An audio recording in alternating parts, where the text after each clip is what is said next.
विशेष कार्यक्रम में आपको बता दूं जसपुर जिले में पत्थल गांव है। पत्थल का विधानसभा के जो लोकप्रिय विधायक है राम पुकार सिंह जी, जो बहुत सीनियर विधायक भी रह चुके हैं, इनसे आज हम जानने की कोशिश करेंगे आखिर इनका जीवन की जो शुरुआत हुई, जो राजनीतिक जीवन में आए थे, कैसे हुई थी और ये उनका 8वां कार्यकाल चल रहा है, तो सबसे सीनियर विधायक भी माने जाते हैं। बहुत बहुत स्वागत साधना जी।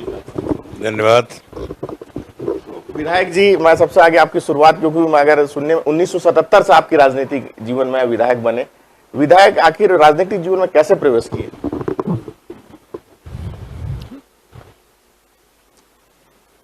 मेरा राजनीतिक जीवन में प्रवेश पूर्व तैयारी के साथ तो नहीं हुआ, अनायास ही हुआ। मेरे पिताजी स्वर्गीय सुभा सिंह के देहावसान के बाद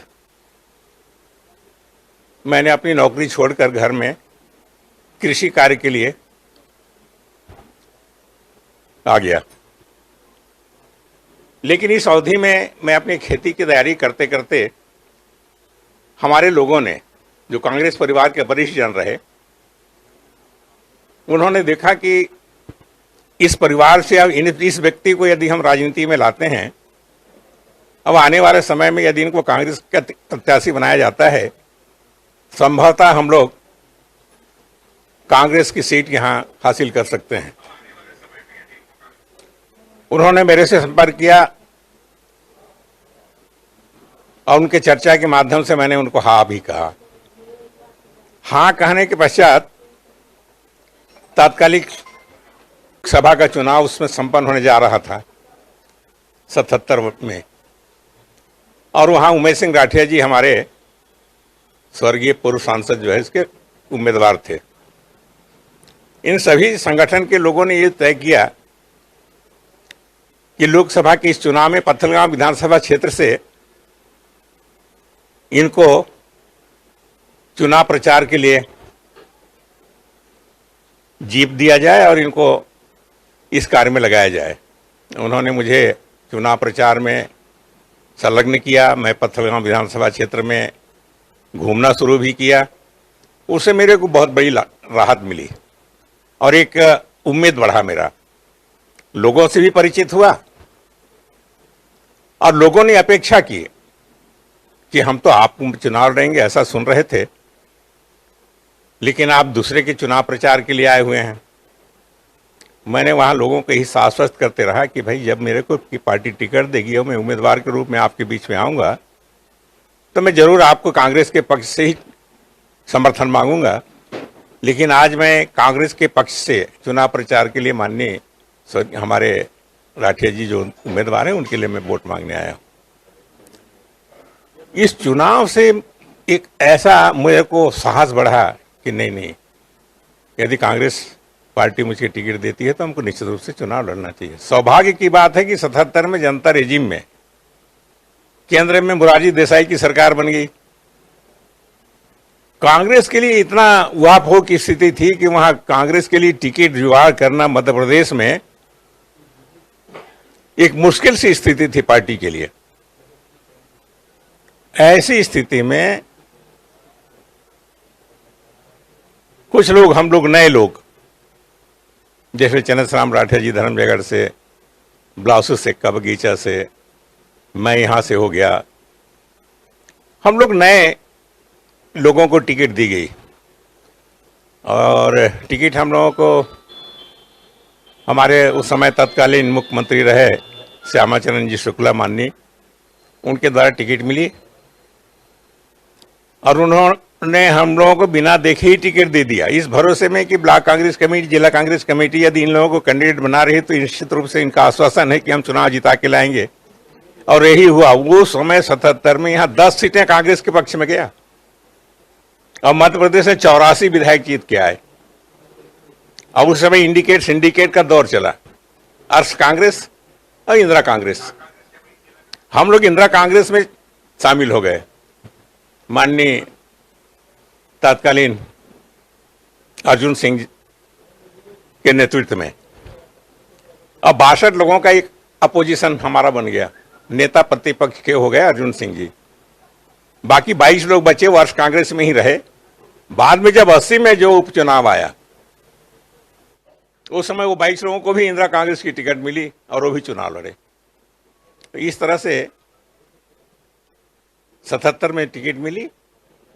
और उस संघर्ष में उन दिनों में जबकि कांग्रेस के कैंडिडेट तय करने और चुनाव जीतने जिताने में बड़ा हिम्मत और साहस का दौर चल रहा था, क्षेत्र की जनता ने, जिले की जनता ने, मतदाताओं ने कांग्रेस के प्रति आस्था रखा और करीब करीब हम लोग 8 विधायक निर्वाचित होकर मध्य प्रदेश विधानसभा में पहुंचे। ये मेरा कांग्रेस पार्टी में प्रवेश का एक मैंने सुनहरा एक तत्कालीन राजनीतिक परिवेश में देंगे तो सुनहरा अवसर तो नहीं कहूंगा, लेकिन मेरे जीवन के लिए एक वास्तव में एक सौभाग्यशाली अवसर रहा है कांग्रेस में आने का।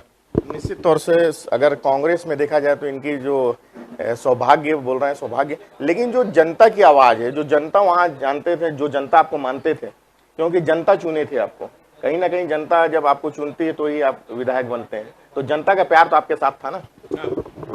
बिल्कुल, जनता का हमको स्नेह मिला, उनका एक विश्वास मिला विधानसभा के चुनाव प्रचार के दरमियान।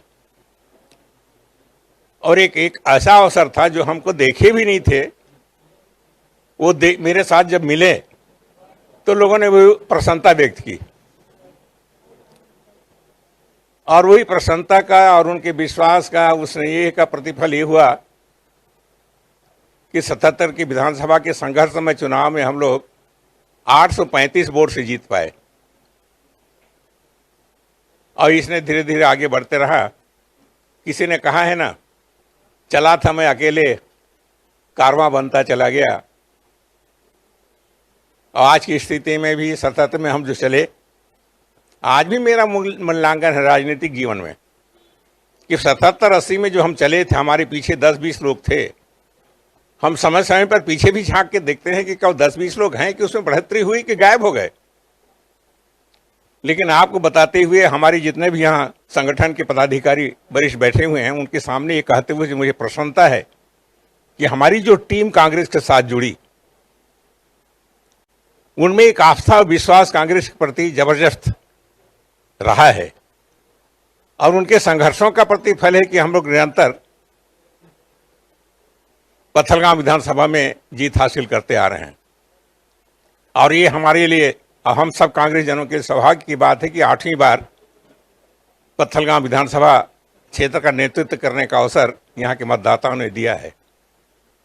और हम समझते हैं कि आने वाले समय में संगठन के दायरे में रहकर, संगठन की मजबूती और उनकी कर्तव्यनिष्ठ को देखकर, इसीलिए मैं हमेशा कहता हूं, चुनाव प्रचार जब हुआ, अभी किसी ने नहीं सोचा था कि हम लोग 38,000 वोटों से इस बार विधानसभा का चुनाव जीतेंगे।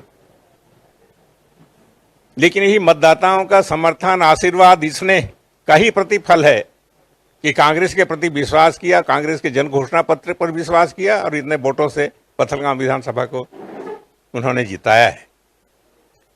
तो मेरा कहने का आशय ये है कि आज भी लोगों के प्रति, पार्टी के प्रति, कांग्रेस के प्रति लोगों की निष्ठा बरकरार है और आगे भी रहेगा, ऐसा मेरा मानना है। 1977 की राजनीति की बात करूं और आज की राजनीति की बात करूं तो दोनों में क्या डिफरेंस समझते हैं? क्योंकि आप बहुत सीनियर लीडर, 1977 में आप शुरुआत किए, उस समय की राजनीति और अभी की राजनीति जो 2022 की, इन दोनों में क्या कुछ डिफरेंस समझते हैं? पहले की राजनीति का, अब की राजनीति में कुछ अलग? बहुत डिफरेंस है। 77 की राजनीति में क्षेत्र के विकास के प्रति लोगों की जागरूकता तो जरूर थी, लेकिन उतनी नहीं थी जो आज है। कांग्रेस के माध्यम से या पार्टी के या सरकार के आने के बाद अपेक्षाएं क्षेत्र में विकास पर बढ़ी है।